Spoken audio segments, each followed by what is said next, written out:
ایک دفعہ ایدھی فاؤنڈیشن کے ایک ممبر سے پوچھا گیا، آپ روزانہ لاشیں وصول کرتے ہیں جس میں مختلف لوگ مختلف حادثات کا شکار ہو کر موت کے منہ میں چلے جاتے ہیں، کیا آپ کو کبھی کسی لاش کو دیکھ کر لگا کہ یہ شخص قدرت کے انتقام کا شکار ہوا ہے؟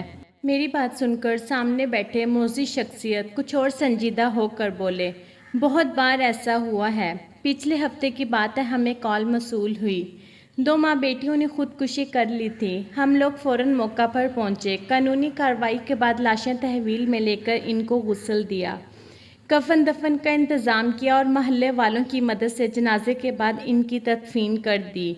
ان کی موت کی وجہ معلوم ہوئی کہ وہ دونوں ماں بیٹیاں ہی اس دنیا میں رہ گئی تھیں۔ ان کے گھر کے کفیل، بیٹا اور شوہر کراچی کے ایک سیاسی جماعت کو بھتہ نہ دینے کے جرم میں عبرت ناک موت مر چکے تھے۔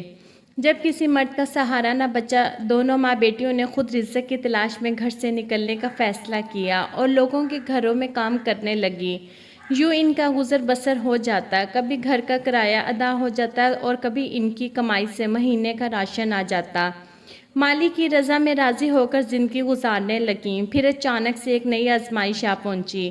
ماں کو کرنٹ لگا جس کے جھٹکے سے وہ دور جا گری۔ اس کے سر میں دماغ کے قریب موجود ہڈی کو چوٹ پہنچی اور ساتھ ہی ساتھ ٹانگ بھی ٹوٹ گئی۔ اب بیچاری لڑکی جن گھروں میں کام کرتی تھی، ان گھروں سے تھوڑا تھوڑا کر کے قرض پکڑا اور اپنی والدہ کا علاج کروانے لگی۔ ٹانگ کا آپریشن کر کے اس میں راڈ ڈال دیے گئے، جبکہ دماغ کے قریب کریک ہو جانے والی ہڈی کا آپریشن مہنگا تھا۔ آپریشن کے سوا کوئی چارہ بھی نہیں تھا، چونکہ لڑکی کے پاس اتنی گنجائش نہیں تھی کہ وہ اپنی ماں کا آپریشن کروا سکے، لہٰذا وقتی طور پر سکون اور دواؤں اور انجیکشن کے ذریعے اس نے اپنی والدہ کی تکلیف کو کم رکھنے کی ہر ممکن کوشش کی، یہاں تک کہ اس کی والدہ کی ٹانگ مکمل ٹھیک ہو گئی۔ والدہ کی ٹانگ ٹھیک ہو جانے کے بعد اس نے سود پر 2 لاکھ لیے اور والدہ کا سر کا آپریشن کروانے کا فیصلہ کر لیا اور والدہ کو 2 لاکھ روپے نقد ہسپتال لے جانے کے لیے نکلی تو 3 ڈاکوؤں نے اس کو لوٹنے کی کوشش کی۔ اس نے شدید مزاحمت کی تو اس لڑکی کو ماں کے سامنے زیادتی کا نشانہ بنایا گیا۔ لڑکی لوٹی پوٹی حالت میں گھر پہنچی اور اپنی ماں کو بتائے بغیر خودکشی کر لی۔ جب ماں کو بیٹی کی موت کی خبر ملی تو اس کے جینے کا مقصد ختم ہو گیا، کیونکہ روشنیوں کے اس شہر نے اس سے اس کا بیٹا اور شوہر تو چھین ہی لیے تھے، اب بیٹی بھی عزت کے ساتھ ساتھ جوان گنوا بیٹھی تھی، لہٰذا وہ عورت بھی خودکشی کر گئی۔ مجھے ان ڈاکوؤں کے ظلم کے انجام سے خوف آیا۔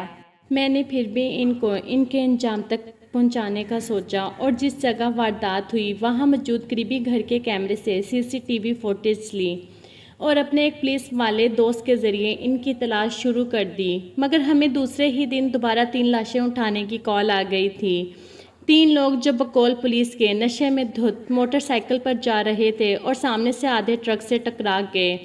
ٹرک نے سینے سے نیچے کا دھڑ کچل کر رکھ دیا تھا۔ ان کے پاس شراب کی 2 بوتلیں ٹوٹی پڑی ہوئی تھیں اور جیب سے 1,92,000 نقد رقم ملی تھی۔ جب میں پولیس سے لاشیں تحویل میں لینے کے لیے پہنچا تو میں حیران رہ گیا کہ وہ تینوں لوگ وہی ڈاکو تھے جنہوں نے گزرے ہوئے کل میں ایک یتیم لڑکی کو بے آبرو کر کے اس سے 2 لاکھ روپے چھین لیے تھے، اور یہ 2 لاکھ روپے ان کے کسی کام نہ آئے۔ میں نے لاشوں کو غسل دینے کے بعد کفن دفن کا انتظام کر کے ان کا جنازہ کروایا اور ان کے جنازے میں میرے دل سے دعا اس خودکشی کر جانے والی لڑکی کے لیے نکلتی رہی۔ دونوں کی موت اور حالت دیکھ کر مجھے لگا تھا یہ لوگ خدا کو بھولے ہوئے تھے اور اب ان کی لگامیں کھینچ کر قدرت نے ان سے اپنا انتقام لے لیا ہے۔ پلیز میری ویڈیو اچھی لگی ہو تو میرے چینل کو سبسکرائب کر کے ویڈیو کو لائک کر دیں۔